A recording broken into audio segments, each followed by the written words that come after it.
नमस्कार दोस्तों, GS with Mithilesh YouTube channel पर मैं मिथिलेश कुमार आपका स्वागत करता हूं। प्राचीन इतिहास के प्रश्नों की श्रृंखला में आज हम लोग देखेंगे 30 से 60 तक के प्रश्नों को, अर्थात 30 प्रश्नों को, स्पेशल 30 प्रश्नों को देखेंगे जो कि आपके सभी एग्जाम की दृष्टि से काफ़ी महत्वपूर्ण होंगे। तो आइए हम लोग चलते हैं बारी बारी से प्रश्नों की तरफ। आइए देखते हैं हम लोग क्वेश्चन नंबर 31 को। चालुक्य शासक पुलकेशिन द्वितीय ने किस नदी के किनारे हर्षवर्धन को परास्त किया था? इसके ऑप्शन है महानदी, ताप्ती, नर्मदा और गोदावरी के। इसमें से बताइए किस नदी के तट पर पुलकेशिन द्वितीय ने हर्षवर्धन को परास्त किया था? तो हर्षवर्धन ने पुलकेशिन द्वितीय ने हर्षवर्धन को नर्मदा के तट पर परास्त किया था, तो इसका ऑप्शन होगा नर्मदा। 618 ईस्वी में नर्मदा नदी के तट पर हर्षवर्धन से और पुलकेशिन द्वितीय से युद्ध हुआ था, जिसमें पुलकेशिन द्वितीय ने हर्ष को पराजित किया था। आइए क्वेश्चन नंबर 32।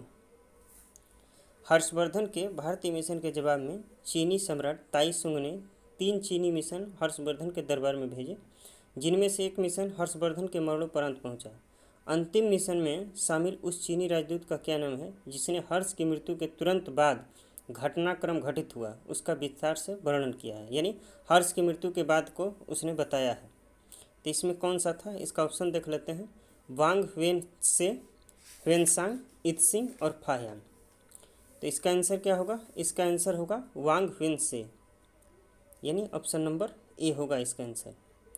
यह 7वीं सदी में भारत आया था और इसी ने हर्षवर्धन की मृत्यु के बाद की घटना को बताया है। आइए क्वेश्चन नंबर 33 पर चलते हैं। क्वेश्चन नंबर 33 है, किस पुस्तक का 15 भारतीय और 40 विदेशी भाषा में अनुवाद किया जा चुका है? ऑप्शन है हितोपदेश, अभिज्ञान शकुंतलम, पंचतंत्र और कथा सरित सागर। तो इसका आंसर होगा पंचतंत्र। पंचतंत्र का अनुवाद सबसे अधिक 15 भारतीय और 40 विदेशी भाषाओं में किया गया है। पंचतंत्र को लिखे हैं विष्णु शर्मा और ये बहुत ही एक प्रसिद्ध पुस्तक है। आइए चलते हैं 34 क्वेश्चन नंबर 34 पे। इसमें मिलान करना है कि कौन किससे सुमिलित है। रामेश्वरम, द्वारका, सारनाथ और महाकालेश्वर। ऑप्शन दिया है उत्तर प्रदेश, तमिलनाडु, गुजरात और मध्य प्रदेश। तो इसमें बताना है कि कौन सा किस स्थान पर है। तो देखिए, रामेश्वरम जो है तमिलनाडु में है और द्वारका जो है गुजरात में है, सारनाथ जो है उत्तर प्रदेश में है वाराणसी में, और महाकालेश्वर मध्य प्रदेश में है। तो इसका ऑप्शन नंबर होगा ए का 2, बी का होगा 3, ए का 2, बी का 3, ये ऑप्शन नंबर ए होगा। सी का 1, यानी ऑप्शन नंबर ए। अब आइए क्वेश्चन नंबर 35 पे चलते हैं। प्राचीन भारत में यौधेय कौन थे? तो दिया है ऑप्शन बौद्ध मत का एक पंथ, जैन मत का एक पंथ, एक गणतांत्रिक जनजाति और चोलों के सामंत। इसमें से बताना है प्राचीन भारत में यौधेय कौन थे। तो प्राचीन भारत में जो यौधेय थे वे एक गणतांत्रिक जनजाति थे और अवधेय एक प्रांत था, अर्थात एक देश था जो झेलम और सिंधु नदी के बीच का भाग है और यही यौधेय गणराज्य था। इसका विवरण कनिंघम ने बताया है कि यौधेय सतलुज नदी के तटों पर विस्तृत था। आइए क्वेश्चन नंबर 36। हड़प्पा सभ्यता के बारे में कौन सी युक्ति सही है? उन्हें अश्वमेध यज्ञ की जानकारी थी, गाय उनके लिए पवित्र थी, उन्होंने पशुपति का सम्मान आरंभ किया, उनकी संस्कृति सामान्यतः स्थिर नहीं थी। तो इसमें से बताना है कौन सा सही है। तो इसमें सही है उन्होंने पशुपति का सम्मान आरंभ किया। मोहनजोदड़ो से प्राप्त एक सील पर 3 मुख वाले देवता यानी पशुपतिनाथ की मूर्ति मिली है। उनके चारों ओर हाथी, गैंडा, चीता एवं भैंसा विराजमान है। आइए नेक्स्ट क्वेश्चन 37। मंडा किस नदी के किनारे स्थित था? देखिए, मंडा जो स्थित था वो चेनाब नदी के किनारे स्थित था। तो इसका आंसर होगा चेनाब।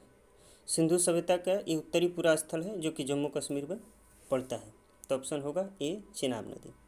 आइए क्वेश्चन नंबर 38। हड़प्पावासी किन किन धातुओं का आयात करते थे? ऑप्शन से बताना है चांदी, टीन और सोना। इसमें से किन किन धातुओं का आयात करते थे?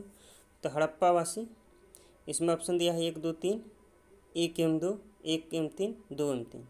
तो इसका सभी आंसर सही होगा, क्योंकि हड़प्पावासी चांदी, टीन, सोना और भी अन्य धातुओं का भी आयात करते थे। तो ऑप्शन होगा ए, 1, 2 और 3। आइए क्वेश्चन नंबर 39। उत्तर वैदिक संस्कृति का काल किसे माना जाता है? 1500 से 1000 ईसा पूर्व, 1000 से 600 ईसा पूर्व, 600 से 600 ईसी, 600 ईसा पूर्व से 600 ईस्वी, और इनमें से कोई नहीं। तो जो उत्तर वैदिक संस्कृति है वो वैदिक संस्कृति के बाद आती है और इसका काल माना जाता है 1000 ईसा पूर्व से 600 ईसा पूर्व, अर्थात ऑप्शन बी होगा। आइए क्वेश्चन नंबर 40। शूल सूत्र किस विषय से संबंधित पुस्तक है?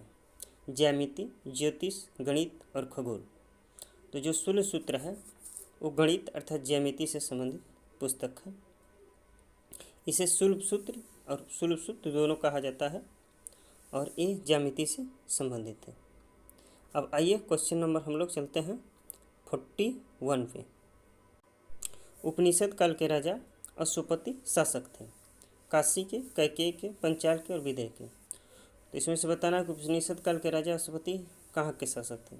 तो उपनिषद काल के राजा अश्वपति कैकेयी के शासक थे। इसका ऑप्शन होगा बी। आइए क्वेश्चन नंबर 42। आर्य शब्द इंगित करता है निर्जाति समूह को या अविरीजन को, भाषा समूह को और श्रेष्ठ वंश को। तो जो आर्य शब्द है वो श्रेष्ठ वंश को इंगित करता है। आर्य शब्द अर्धातु से बना है जिसका अर्थ होता है जो संस्कार द्वारा श्रेष्ठ स्थापित कर लिया हो, यानी आर्य शब्द का शाब्दिक अर्थ है श्रेष्ठ या कुलीन। Question number 43। ऋग्वैदिक काल के उस सबसे प्रधान देवता की पहचान करें जिसकी स्तुति में 250 सूक्तों की रचना की गई है। इंद्र, अग्नि, वरुण और सूर्य। इसमें आंसर होगा इंद्र। इंद्र के लिए सबसे अधिक सूक्तों की रचना की गई है। 250 सूक्तों की रचना इंद्र के लिए ही की गई। Question number 44। निम्नलिखित में से कौन सी एक ऋग्वैदिक आर्यों की लाक्षणिक विशेषता नहीं है? वे रथों, अश्वों और कांस के उपयोग से परिचित थे। वे लोहे के उपयोग से परिचित थे।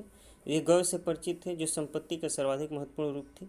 वे ताम्र और आधुनिक हल फल के उपयोग से परिचित थे। तो इसका ऑप्शन होगा बी, वे लोहे के उपयोग से परिचित थे। आइए क्वेश्चन नंबर 45।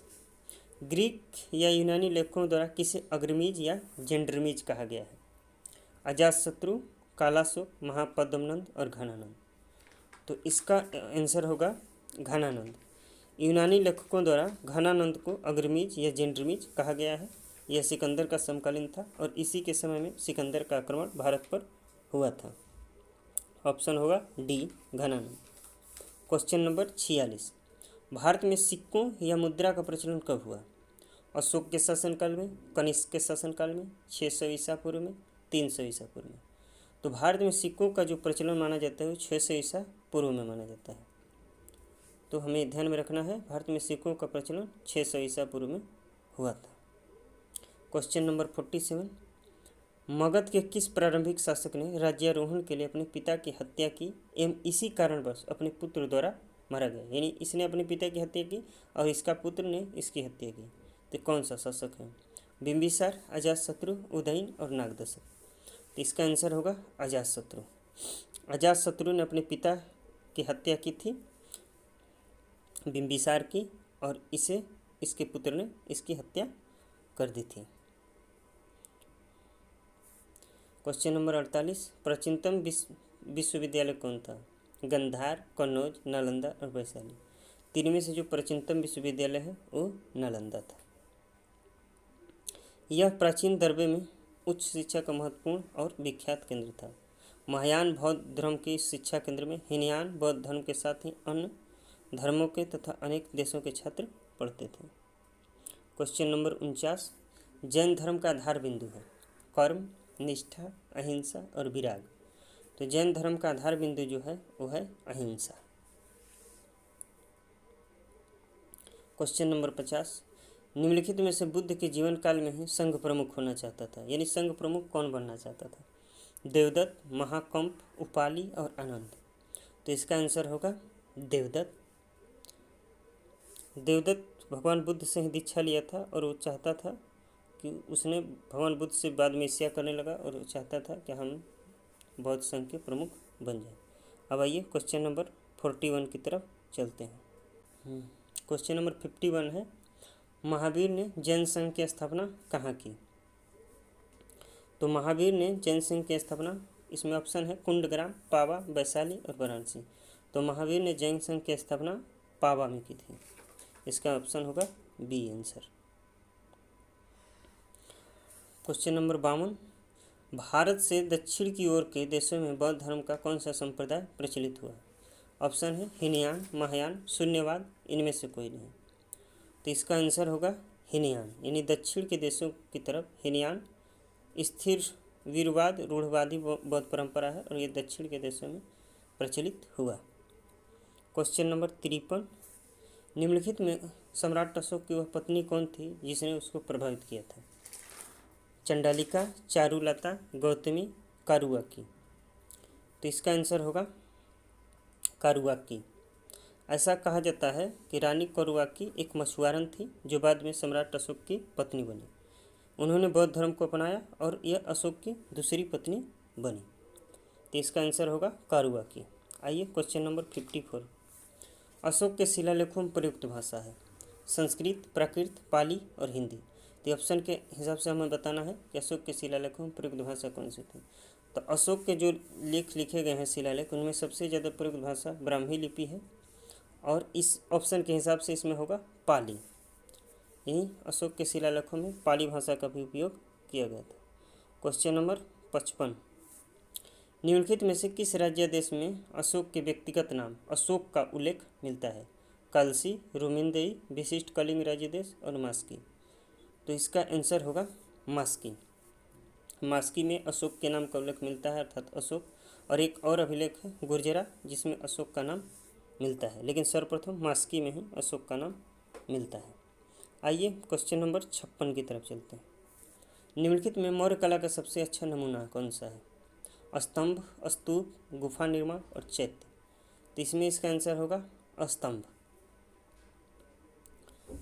क्वेश्चन नंबर 57, निम्नलिखित में किसने सोने के शुद्ध सिक्के जारी किए? कुषाण, इंडो बैक्ट्रियन, शक और गुप्त। तो सोने के सर्वाधिक शुद्ध सिक्के कुषाणों ने जारी किया और शुद्ध सोने के सिक्के सबसे पहले कुषाण शासक कनिष्क द्वारा चलाए गए थे। तो इसका आंसर होगा कुषाण। आइए 58 को देखते हैं। इसमें भी सुमेलित करना है सूची 1 को सूची 2 से। विक्रम संवत, शक संवत, गुप्त संवत और कली संवत।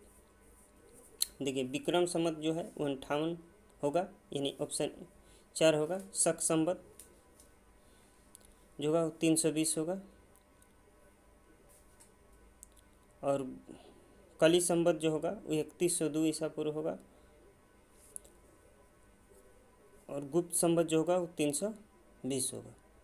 तो इसका आंसर होगा डी, ए का 4, बी का 3, 2 का सी और डी का 1। तो इसका आंसर होगा ए का 4, बी का 3, 2 का सी और डी का 1। तो इसका आंसर होगा 4। आइए अगले क्वेश्चन पे चलते हैं। सर्वप्रथम रोम के साथ किन लोगों का व्यापार प्रारंभ हुआ? तो रोम के साथ किन लोगों का व्यापार प्रारंभ हुआ? रोम के साथ कुषाणों का, तमिल एवं चेरों का, वाकाटकों का, शकों का। तो रोम के साथ जो सर्वप्रथम व्यापार हुआ वो तमिल एवं चेरों का हुआ। संगम युग में उदयपुर किसके लिए विख्यात था? मसालों के व्यापार का महत्वपूर्ण केंद्र, कपास के व्यापार का महत्वपूर्ण केंद्र, विदेशी व्यापार का महत्वपूर्ण केंद्र, आंतरिक व्यापार का महत्वपूर्ण व्यापारिक केंद्र। तो संगम युग में उदयपुर कपास के व्यापार का महत्वपूर्ण केंद्र था। दोस्तों आज हमने 30 क्वेश्चन का सेट अध्ययन किया। उम्मीद करते हैं ये सेट आपकी परीक्षाओं के लिए अत्यंत महत्वपूर्ण साबित होगा और इसी तरह के सेट देखने के लिए हमारे चैनल को सब्सक्राइब कीजिए। GS with Mithilesh YouTube channel को सब्सक्राइब कीजिए, लाइक कीजिए और शेयर कीजिए। धन्यवाद।